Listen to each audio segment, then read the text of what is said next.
সামান্য নিকাশি নালার কাজেও দুর্নীতির অভিযোগ। প্রতিবাদে রাস্তায় নামতে হলো গ্রামবাসীদের। নিকাশি নালা নির্মাণে সিমেন্টের পরিমাণ কম দেওয়া হয়েছে, ইট বালি ঠিকমতো মেশানো হয়নি, নালার ভিতরের কাঠামোতে ব্যবহার করা হয়েছে বাঁশের চটা, ফলে সামান্য বৃষ্টিতে নিকাশি নালার কিছু অংশ ভেঙে পড়েছে। জল জমে যাচ্ছে রাস্তার উপর। যাতায়াতের যেমন সমস্যা হচ্ছে, তেমনই দুর্গন্ধে অতিষ্ঠ হয়ে পড়ছেন সাধারণ মানুষ। কাজের দায়িত্বে থাকা কর্তৃপক্ষ নিয়মিত পরিদর্শন করেনি বলেও অভিযোগ। প্রতিবাদ করতে গেলে জুতো পেটা, এমনকি জেল খাটানো হয়েছে বলেও অভিযোগ। ঘটনায় ক্ষুব্ধ হয়ে উত্তর 24 পরগনার বসিরহাট 2 নম্বর ব্লকের আন্দুলপোতা এলাকায় রাস্তায় টায়ার জলে বিক্ষোভ বাসিন্দাদের। প্রশাসনের কাছে অভিযোগ দায়ের বাসিন্দাদের।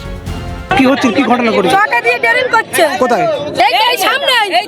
তারপরে প্রতিবাদ করতে গিয়ে আমাদের বিনা কারণে জুতোর বাড়ি মারতে, স্বামীদের বিনায়েতে চুরির বদনাম দিতে কেস দিয়েছে। এর জন্য আমরা শাস্তি চাই, এই কেস তুলতে হবে। ওই প্রতিবাদ করতে গিয়েছে, কিসের প্রতিবাদ? ওই ট্রেনে ধুলো বালি নিয়ে এসে আর ওই চটা দিচ্ছে বলে ওই কারণে বলেছিল বলে চটা দিয়ে ড্রেন করছে। এই রাস্তাটা দিয়েছে দিদি ঠিক করতে, তাতে ছটা দিয়েছে। ড্রেন? হ্যাঁ, 3 লাখ টাকা। সেই টাকাগুলো কোথায় গেছে? তারপর কি হলো? আমরা প্রতিবাদ করতে গিয়ে আমাদের বিনা অপরাধে জেল খাটিয়েছে। পুরো ঘটনার তদন্ত করে দেখা হবে। দুর্নীতি হলে এজেন্সির বিরুদ্ধে ব্যবস্থা গ্রহণের আশ্বাস দেন স্থানীয় পঞ্চায়েত প্রধান।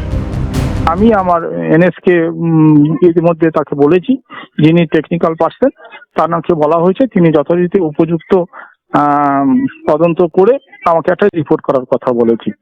যদি সেখানে কোনো রকম কোনো দুর্নীতি হয়ে থাকে, আমি দায়িত্ব নিয়ে বলছি ওই এজেন্সিকে আমি তার উপযুক্ত ব্যবস্থা নেব। নিকাশি নালার কাজেও দুর্নীতির অভিযোগ। কোথায় গেল সরকারের বরাদ্দ টাকা? কার পকেটে ঢুকলো অর্থ? উত্তর 24 পরগনা থেকে পঙ্কজ বিশ্বাসের রিপোর্ট, ক্যালকাটা নিউজ।